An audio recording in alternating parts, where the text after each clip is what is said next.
Hi guys, welcome back to the channel. Thank you so much for clicking on today's video and welcome to day 7 of our L Word Advent Calendar Christmas special.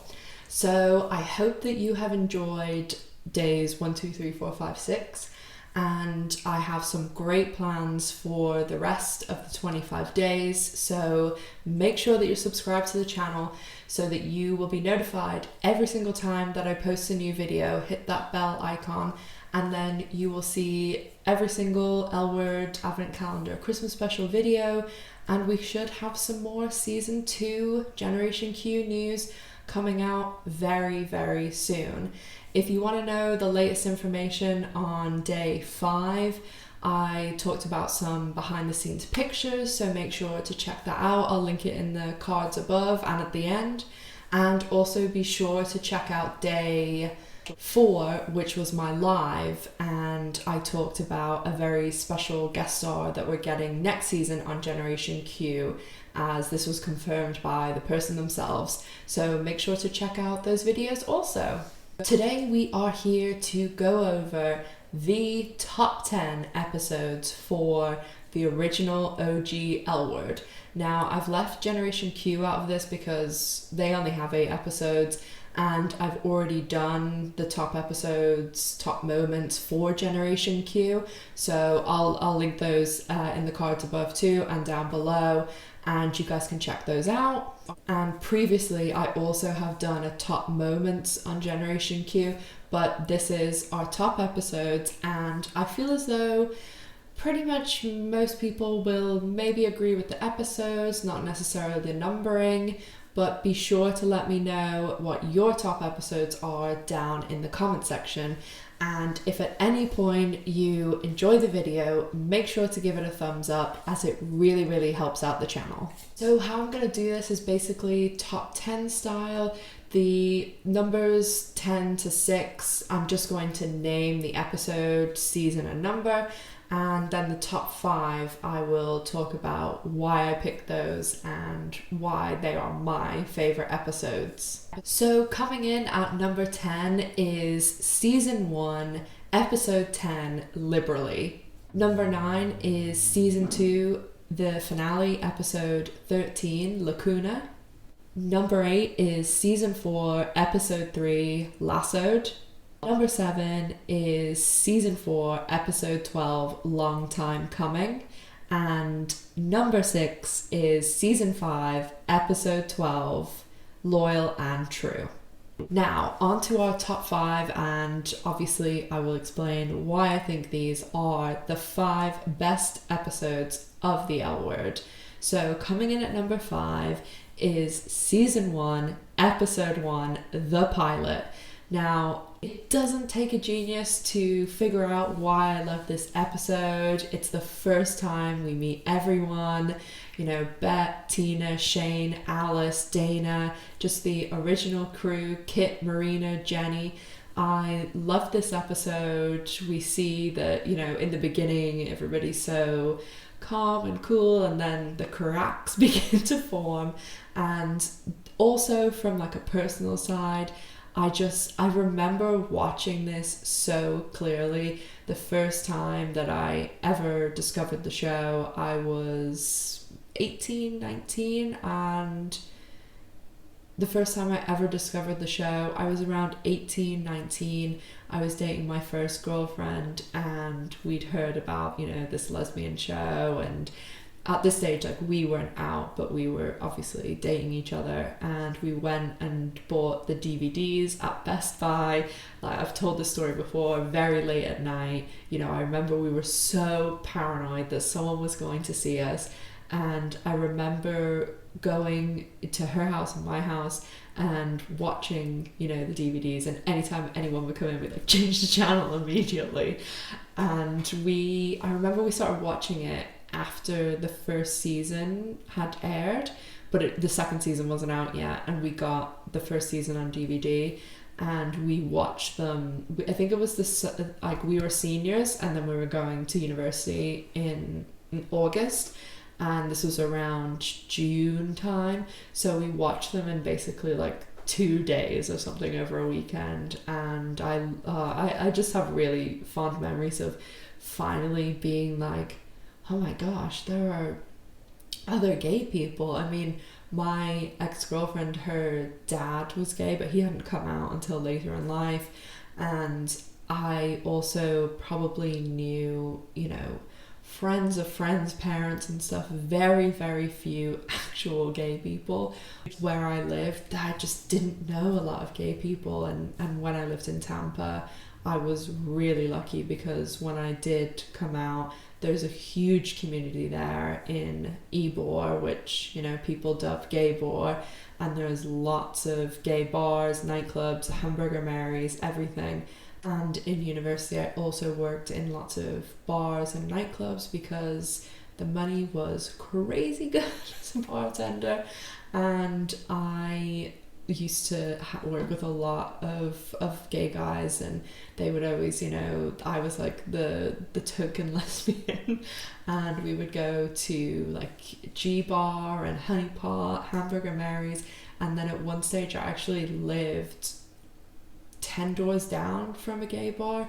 It was like an older gay bar that they had like karaoke and stuff. It was called Cityside, and I lived literally like 5 minutes, not even 5 minute walk away, and I absolutely loved it. It was so great, and I just remember coming out and feeling just so part of this community, and the L Word was a big part of that, because when I did finally come out after season 2, they did like L Word parties, and so just coming out, being part of the community, having other people with the L Word was such a big thing when it was on, and it was, you know, everybody, every Sunday night I used to have friends over. If we didn't go to some sort of L Word party or watch party, we normally did that, especially the season premiere and the season finale. But my friends from university who were also gay, they'd always come and watch it at my place. Number 4 on the list is season 5, episode 9, Liquid Heat.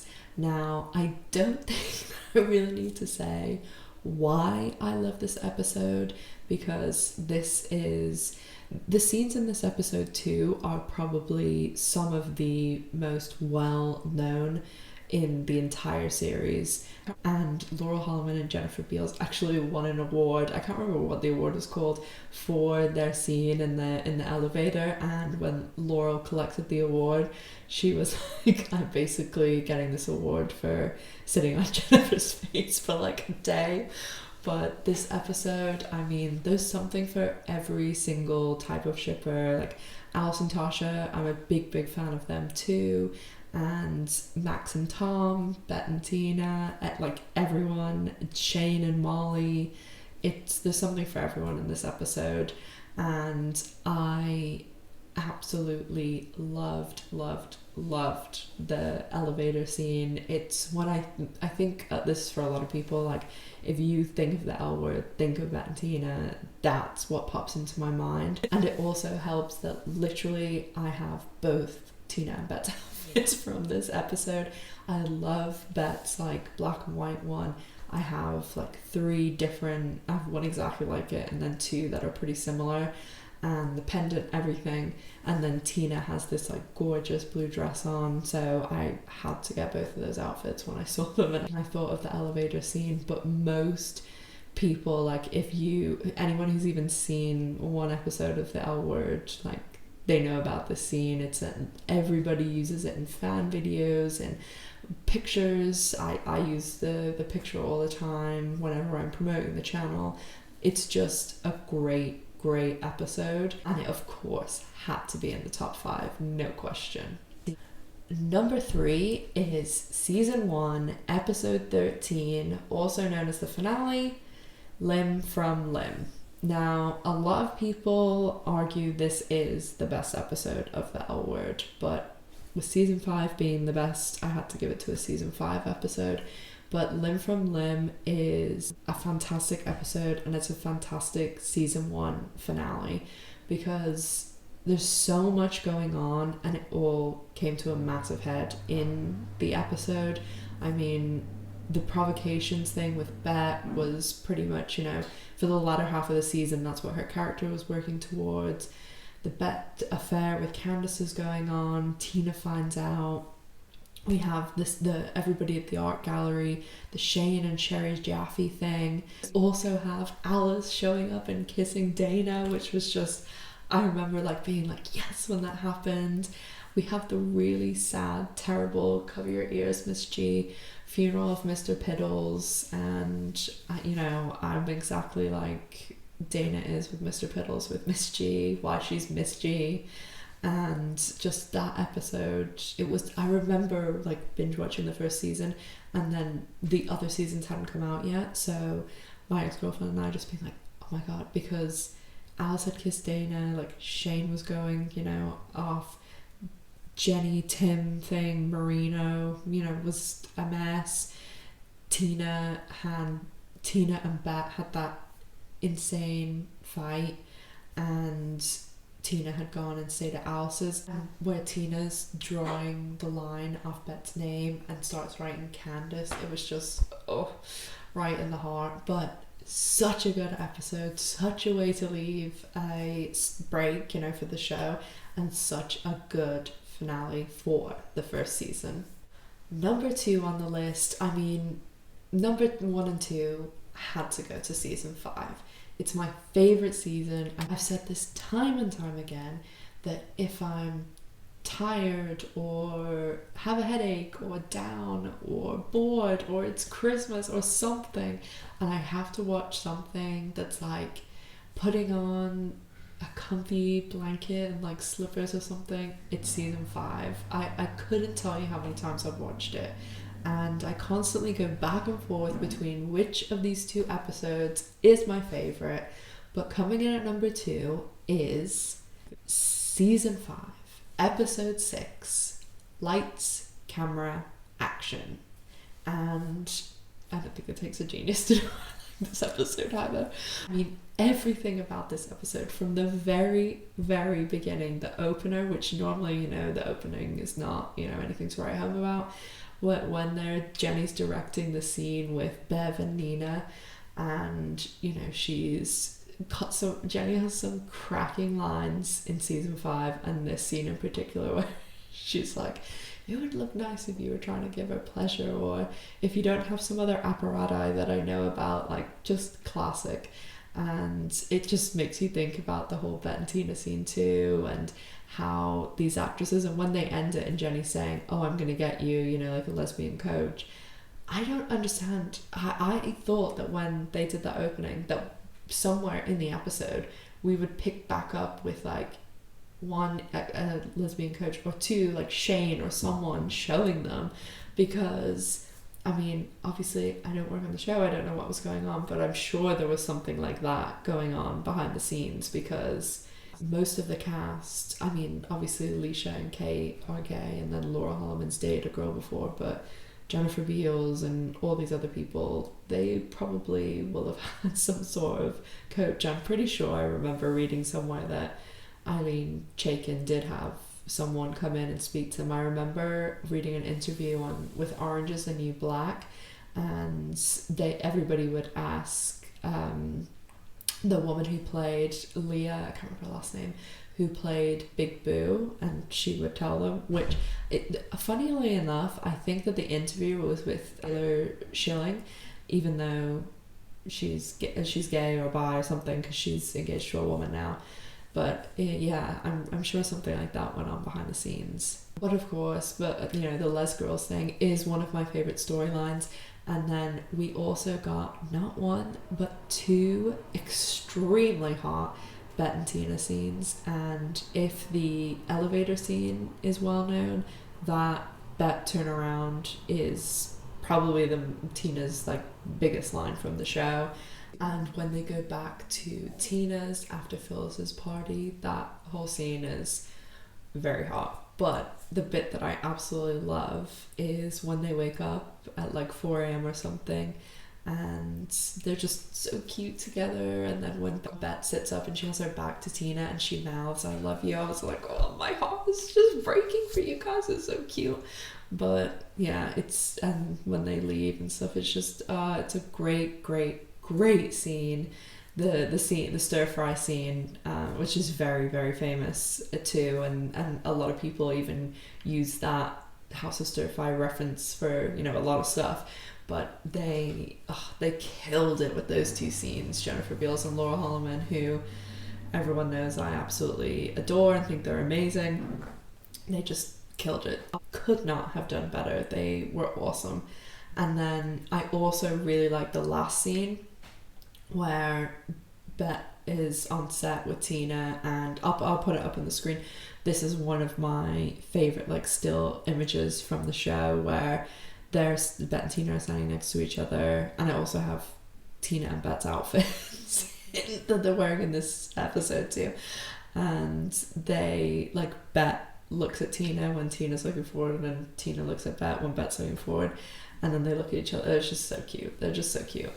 But the episode as well, the movie is truly kicking off, and you know, and we also do have that funny scene of Jenny taking Adele, and they're like, Vancouver won't pass as LA, because that's what people always say about the show. Like a couple of episodes ago, I'm reviewing now, I think it was episode 10 of season 4, where they're sitting around a pool, and Tina and Jenny have a meeting, and everyone's in like coats and stuff, and it's like, it's LA, I thought.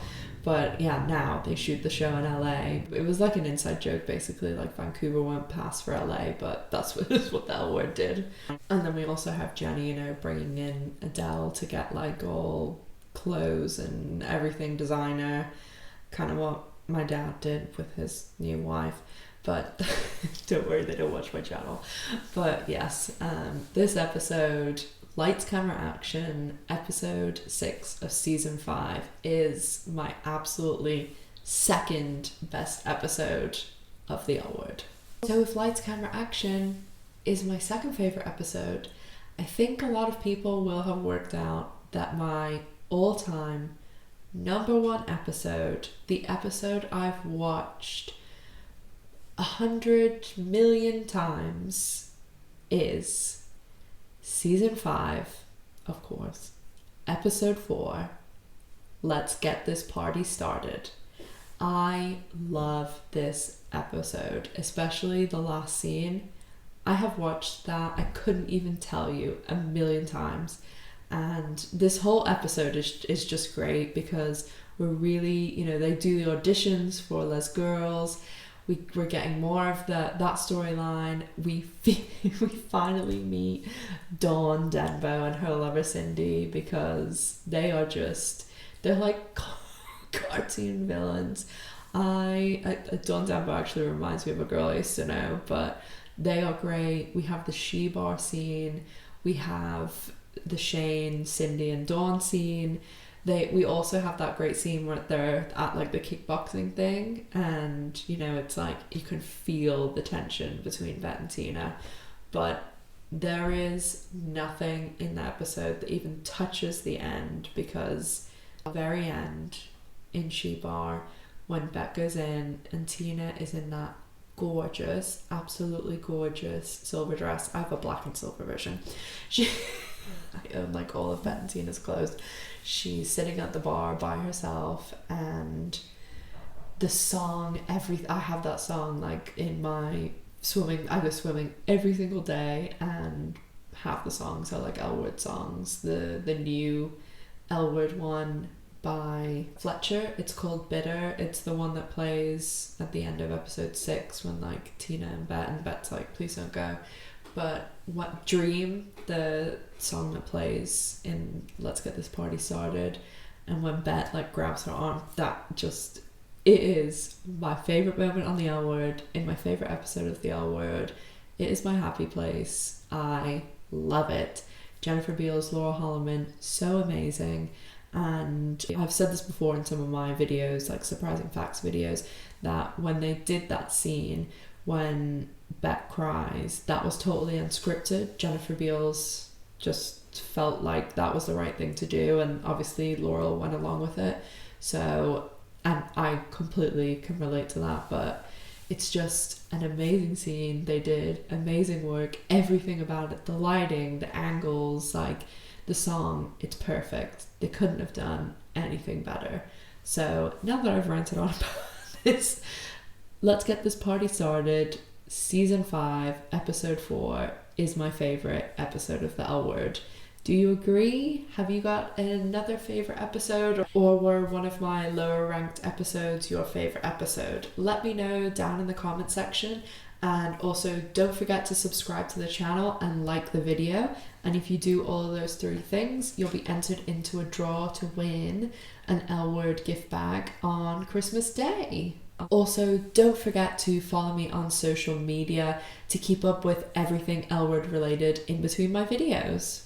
As always, guys, thank you so much for watching. Make sure to take care of yourselves, stay safe, and I'll see you tomorrow for day 8. Bye!